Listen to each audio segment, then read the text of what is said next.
Sir ఇప్పుడు వచ్చిన SI constable నుంచి ఎస్ఐగా ప్రమోట్ అయ్యాడు సార్. సార్ మనం ఏం చేసినా చూస్తూ ఊరుకోవడానికి అతను మామూలుడు కాదు సార్.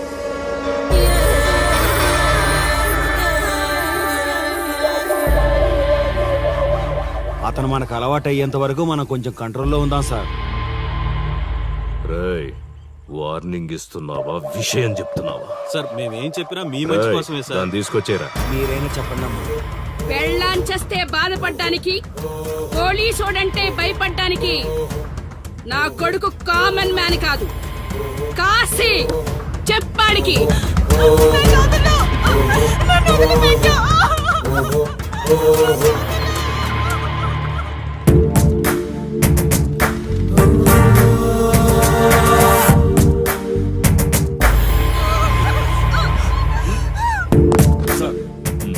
మీరున్నారంటే ఇక్కడ ఎంక్వైరీ చేయడానికి వచ్చాం సార్. కాశీ అంటే ఎవడెక్కడ? నా కొడుకు ఊళ్ళో లేడు, వస్తే కౌరెడతా, అప్పుడు రా. కనిపిస్తే అరెస్ట్ చేసి నీకు కబురెడతా, అప్పుడు నువ్వే రావాలి. నీ పెంపకం కరెక్ట్ కాదు. పదండి.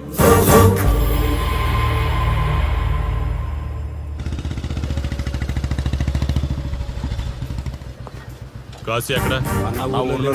వస్తే స్టేషన్కి రమ్మని చెప్పు.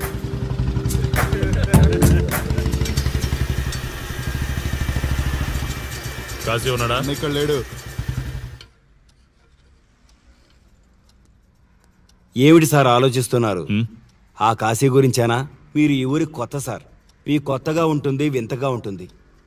మాకంతా అలవాటైపోయింది సార్. సార్, ఇతనిపై 120 కేసులు పైగా ఉన్నాయి సార్. అవి ఈ కాగితాలకే పరిమితమైనాయి సార్. ఈ పార్వతీపురం మండలంలో ఏ రాజకీయ నాయకుడు గెలవాలన్నా ఇతని మద్దతు తప్పనిసరి సార్. ఇతను 10 సార్లు గంజాయి స్మగ్లింగ్ చేస్తూ దొరికాడు సార్. పైగా 20 సార్లు దొంగ నోట్లు ముద్రిస్తూ పట్టుబడ్డాడు సార్. అంతెందుకు, మీరు అరెస్ట్ వారెంట్ పట్టుకుని తిరుగుతున్నారే, ఇలా చాలా మంది తిరిగారు సార్. కుదిరితే కొన్నాడు, కుదరకపోతే కొట్టాడు. మనకు కుటుంబాలు ఉన్నాయి సార్. నీ పేరుంటేనే వణుకు పుట్టాలన్నా.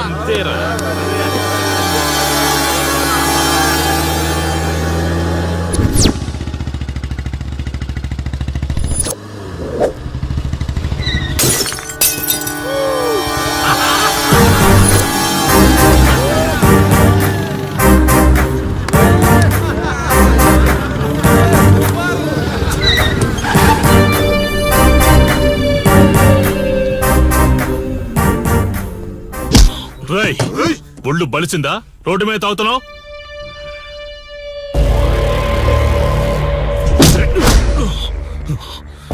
ఈ నర్సీపురం ఊర్లో కాశీ ఒంటి మీద చెయ్యేసావంటే కార్తికి టికెట్ కన్ఫర్మ్ అయినట్టే.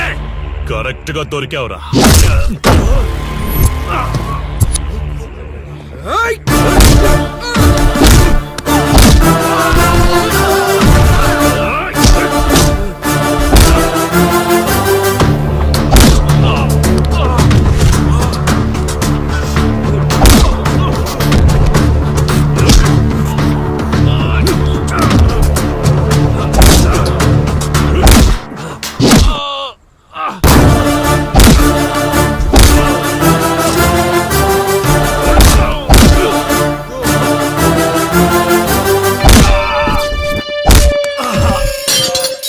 సార్, మీరు చాలా రిస్క్ చేస్తున్నారు సార్.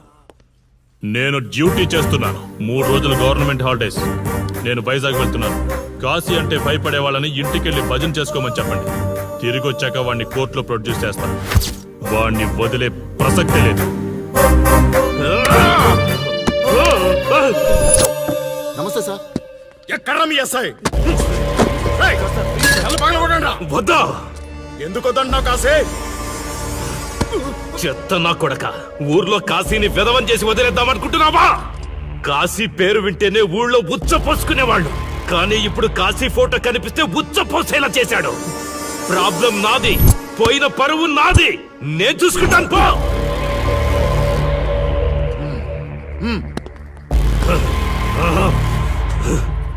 చైత్ర, స్టేషన్కి వెళ్ళొస్తాను. Okay daddy. ఇదేం ఇల్లండి, బూత్ బంగ్లాలా ఉంది, అసలు కలగానే లేదు. నువ్వేంట్రా ఇక్కడ? జీవితాంతం జైల్లో ఉంటాననుకున్నావా?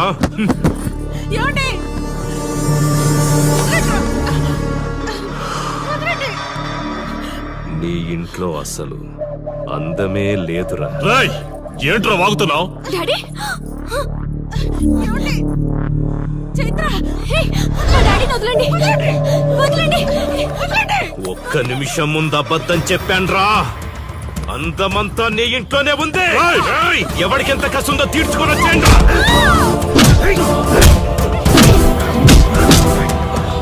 ఏమండి? ఏమండి? చైత్ర అండి చైత్ర అండి.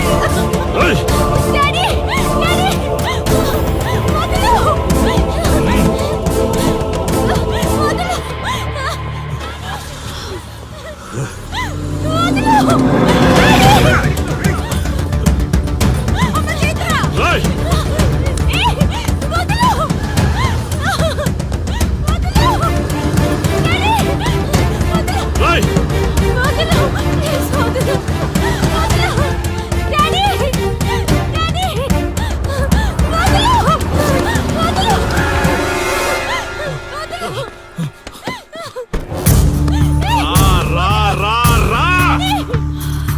డ్యూటీ నువ్వు చేసుకో, తప్పు లేదు.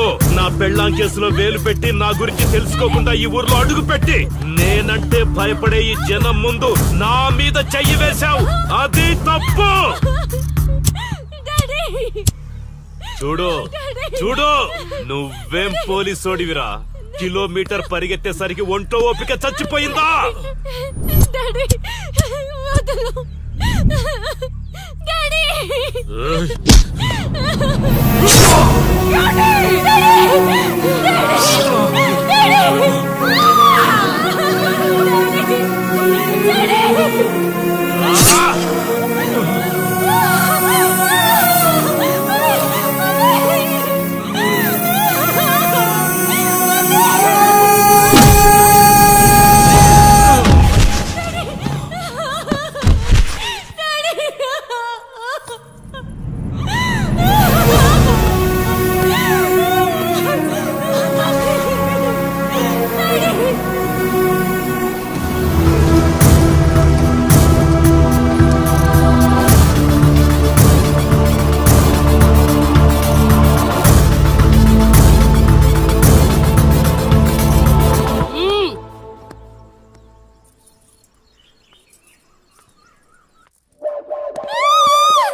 కాశీ, నొప్పి ఒక్కరోజు తెలిస్తే చాలదు. నువ్వు 3 రోజులు జైల్లో ఉన్నావు. అది జీవితాంతం మన ఇంట్లో బందీగా ఉండాలి.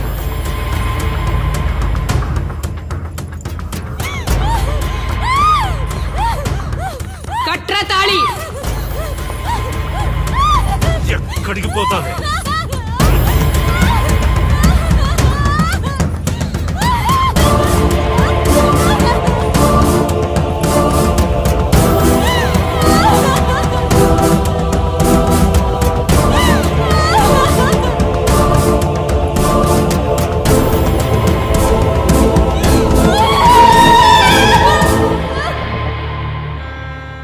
ఆ దుర్మార్గుడి నుండి తప్పించుకుని నా దగ్గరకు వచ్చింది.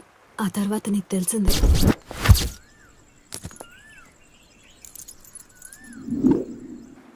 ఇంతకీ ఏ ఊరన్నావు? అదేదో పార్వతీపురం దగ్గర నరసీపురం అటబా, అంతేనా? ఒరే శర్మ గారు, ప్రయాణానికి సిద్ధం చేయరా.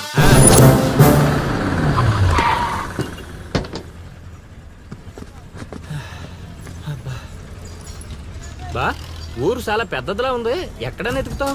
రే శర్మ గారు, నడవడానికి కాళ్ళు, తిరగడానికి ఓపిక రెండు ఉన్నాయి కదా. ఐసులా పోనే. పోసేసుకుంటున్నాడు.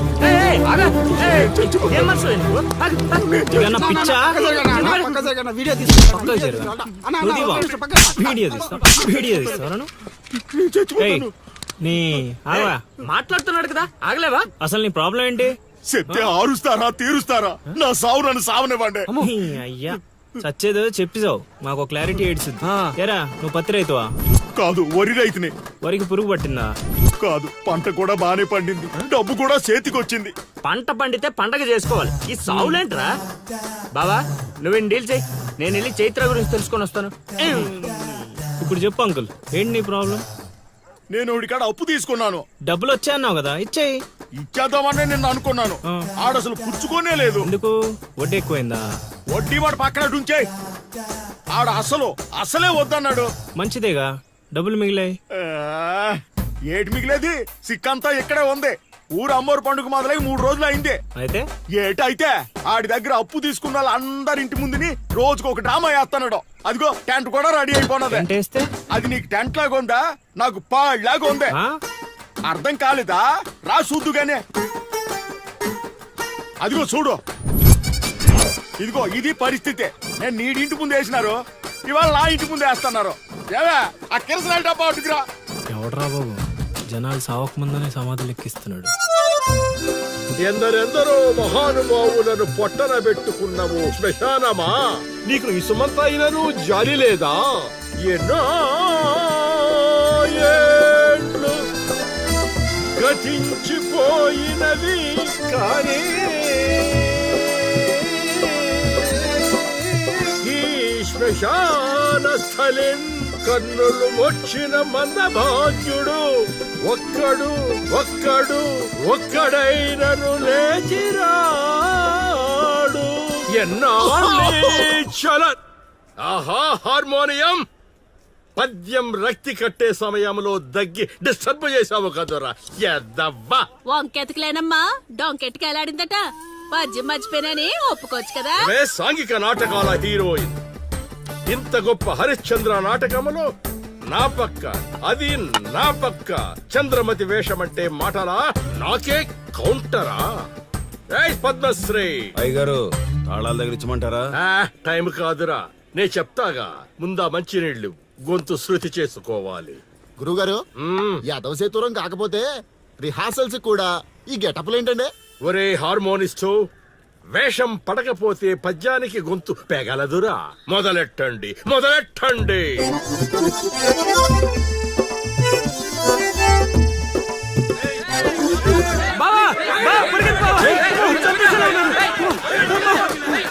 ఏం చేసావురా? నేనేం చేయలేదు బావా.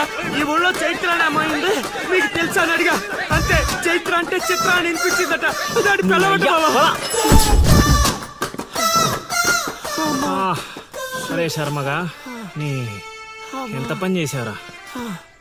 చైత్రాన్ని చిత్ర అనుకుంటేనే 10 కిలోమీటర్లు పరిగెత్తించారు బావా. ఇంకా నయం, డైరెక్ట్ గా వెళ్ళా కాశీగాడిని అడగలేదు. కూర్చోబడిపోతుంది బావా. చైత్రం వెతికి రూట్ ఇది కాదురా. మరేంటో తమరే చెప్పండి బాబు. అమ్మా,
ఏటి పాట ఆగింది? పాట ఆగిపోయింది, జనాలు కూడా వెళ్ళిపోతున్నారు.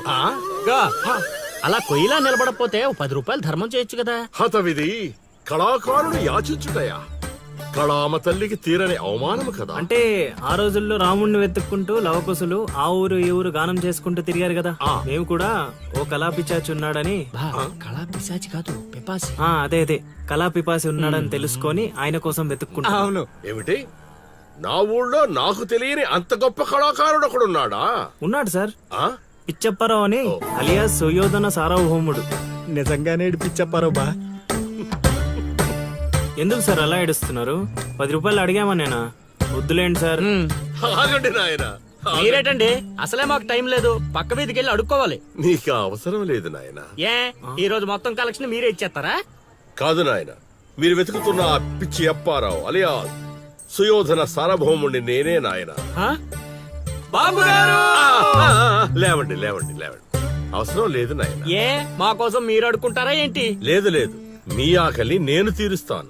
ఒరే పద్మశ్రీ, అయ్యగారు తాళాలు తగిలించమంటారా? ఇప్పుడు కాదురా, ఇంకా దానికి టైం ఉంది. ముందు వాళ్ళ దగ్గరున్న వాయిద్యాలు తీసుకో. ఇప్పుడు వాళ్ళు మన అతిథులు, అర్థమైందా? రా. ఇంతకీ మన దేవురు నాయనా? సిల్కలూరుపేట. ఓహో, అవును, అక్కడ కళాకారులు ఎక్కువే. అవునవును, అక్కడ అన్ని రకాల కళాకారులు ఎక్కువే. అవును, ఈ లవకుశులుగానే ఎందుకు చేయాలనుకున్నారు? ఏ రాముడు కృష్ణుడు చేయొచ్చుగా. అంటే చిన్నప్పటి నుంచి అలవాటు చేసుకున్నాను సార్. వయసు పెరిగిన కొద్దీ మీసాలు గడ్డాలు పెరిగిపోయాయి. అవునండి, వాటికి ఎరువులు వేయాల్సిన అవసరం గానీ నీళ్లు పోయాల్సిన అవసరం గానీ ఉండదు కదండి, వాటంతటో పెరుగుతుంటాయి. అవునయ్యో, ఈ ఊరంతా నా కళకు అభిమానులే. నా అంత గొప్ప కళాకారుడు కావాలంటే మీరు కూడా నాతో ఉండిపోండి. సార్ ఆ ఇల్లు ఎవరిది సార్? ఏది అదా? కాశీ అని మా బంధువుల ఇల్లే. ఓహో. అదిగో ఎదురుగా వస్తోంది అమ్మవారి ఊరేగింపు, ఆ ఇంటికే వెళుతోంది. చూడు బాబు, ఇదే మా ఇల్లు. ఈ కళాపిపాసి ఆహ్వానాన్ని స్వీకరించండి. రండి. సార్ ఇవన్నీ మీకొచ్చినవేనా సార్? కొన్ని తెచ్చి పెట్టుకుంటే నీకు కూడా వస్తాయి బాబు. పార్వతి, కళని కళాకారుల్ని అవమానిస్తున్నావు. అలానే కదా బంగారు ప్రాసులు కాస్త దాన్ని ప్రాసులు చేసేశారు. ఆ ధాన్యాన్ని బియ్యం చేసి తింటేనే కదమ్మా బంగారమైన సంపాదించగలం, లేదా బంగారంలో బతకగలం. సెహబాష్ సెహబాష్, నీ మాటతోనైనా కొందరి కళ్ళు తెరుచుకోవాలి. అన్నట్టు వీళ్ళు ఆ అర్థమైంది. ఏమే ఇంకో ఇద్దరు కంటే వండి పడే తినిపోతారు. సత్రంలో తయారైంది కొంప. ఇది 1980లో వచ్చింది, ఇది 90లో వచ్చింది.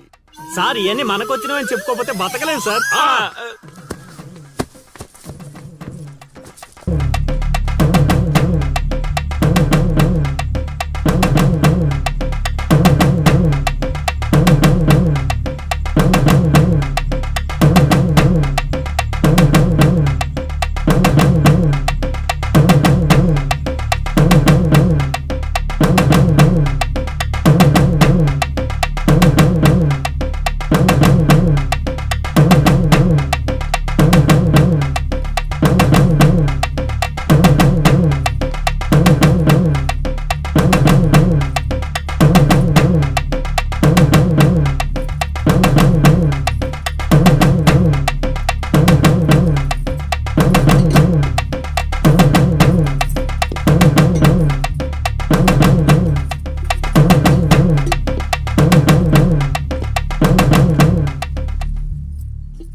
ఏం ఆలోచిస్తున్నావు?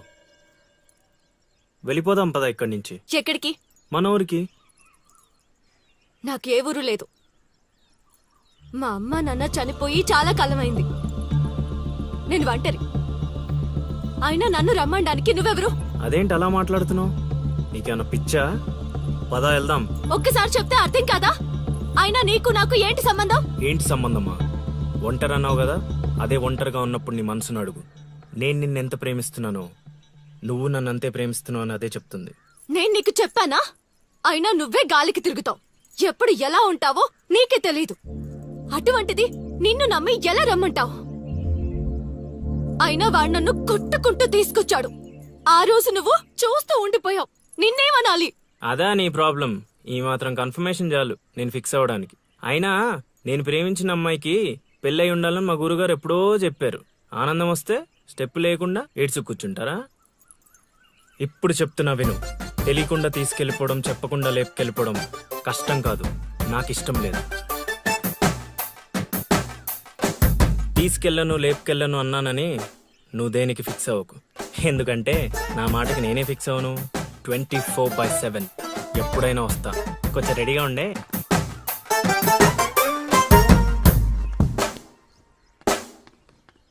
రే కాశీ, ఇంట్లో దేవుడున్నాడు. ఈ 10 రోజులు పద్ధతిగా ఉండమని చెప్పా నీకు.